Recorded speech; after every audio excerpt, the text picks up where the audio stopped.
Alors, dans la capsule de ce soir, la deuxième, nous allons bien évidemment répondre à la question: quelles sont les étapes de transfert d'un gène? Et nous allons établir la notion de modification génétique. Alors, tout d'abord, nous allons commencer par la mise en évidence d'une modification génétique. Alors, vous pouvez parfaitement voir la base de cet arbre. Il est atteint, donc cet arbre est atteint par une tumeur appelée la gale du collet, qui est provoquée par une bactérie pathogène du nom d'Agrobacterium tumefaciens, qu'on note en abrégé AT. Alors, comme vous pouvez voir sur le schéma, et bien évidemment je vais vous montrer d'autres schémas, que cette maladie, la gale du collet, elle est caractérisée par la formation de tumeurs au niveau du collet ou des racines. Alors bien évidemment, je vais vous montrer d'autres schémas parce que cette maladie provoquée par cette bactérie n'atteint pas que les arbres de grande taille. Bien évidemment, il peut aussi s'attaquer à des arbres fruitiers, qu'à des plantes ornementales comme les rosiers ou bien le géranium. Donc c'est une bactérie qui est très dangereuse. Alors vous pouvez parfaitement voir donc la tumeur qui se situe pratiquement à la base donc, de l'arbre.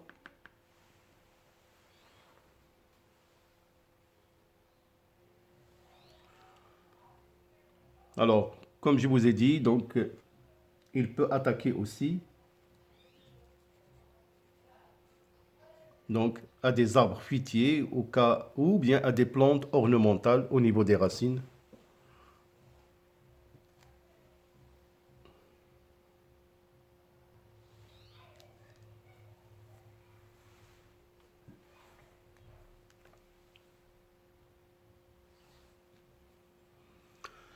Alors, sur ce petit schéma, je vous montre une colonie de bactéries Agrobacterium tumefaciens. Donc, comme vous pouvez le voir, elle aussi, il a une forme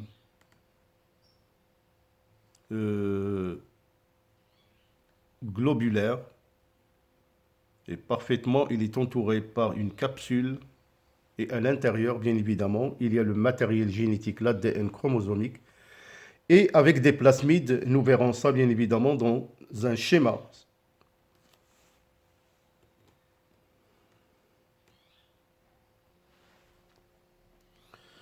Alors, sur ce petit schéma, vous pouvez parfaitement voir l'ADN qui représente bien évidemment le chromosome de la bactérie. Là, c'est le plasmide.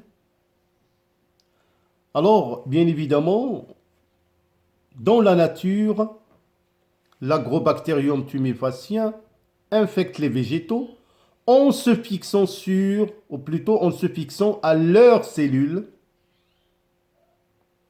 Les bactéries pathogènes contiennent, outre leur ADN chromosomique, un plasmide TI, appelé tumeur inducine ou inductine. Donc le voilà.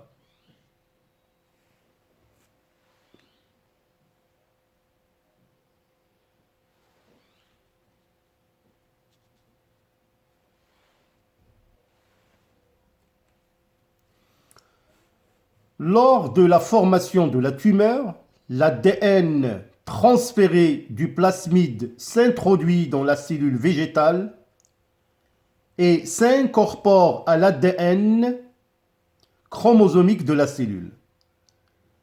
Les cellules transformées prolifèrent et forment une tumeur. Alors, comme je vous ai dit, lors de la formation de la tumeur, l'ADN, là, ce qui est marqué en rouge, transféré du plasmide, donc ce bout du plasmide de la bactérie, va s'introduire dans la cellule végétale et s'incorpore. Donc il va s'intégrer, va pénétrer à l'ADN chromosomique de la cellule. Alors bien évidemment, cet ADN intégré va coder pour des protéines qu'on appelle des opines. Alors ces opines, bien évidemment, ce sont des protéines qui vont servir pour la bactérie, pour, bien évidemment, synthétiser les matières dont il a besoin et fabriquer de l'énergie. Et la conséquence, comme je vous ai dit, à la fin, la formation de la tumeur, donc qui est la gale du collet chez certains arbres.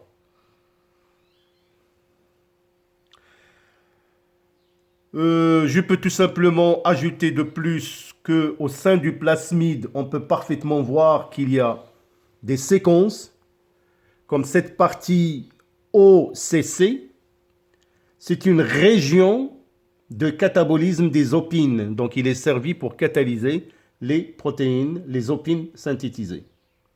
C'est-à-dire que cette région OCC permet à la bactérie d'utiliser les opines libérées par le végétal suite à son infection par l'ADN T. On peut parfaitement voir aussi cette partie ORI.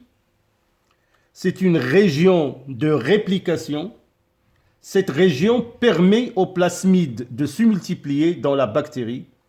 Et bien évidemment, l'autre partie, le VIR,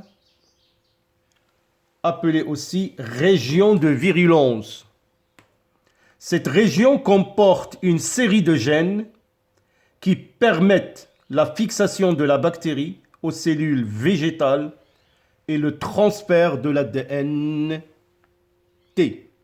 Donc ce sont des régions du plasmide qui ont vraiment un rôle très important dans la vie de la bactérie Agrobacterium tumefaciens.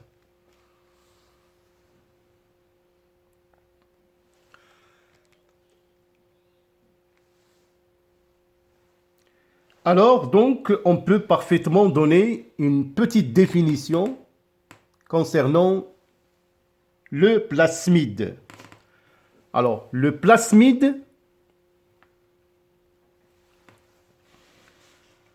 est une petite molécule circulaire d'ADN présente chez les bactéries capables de se répliquer de façon autonome. Certains plasmides sont utilisés comme vecteurs de clonage ou de transfert de gènes. Donc voilà la définition d'un plasmide.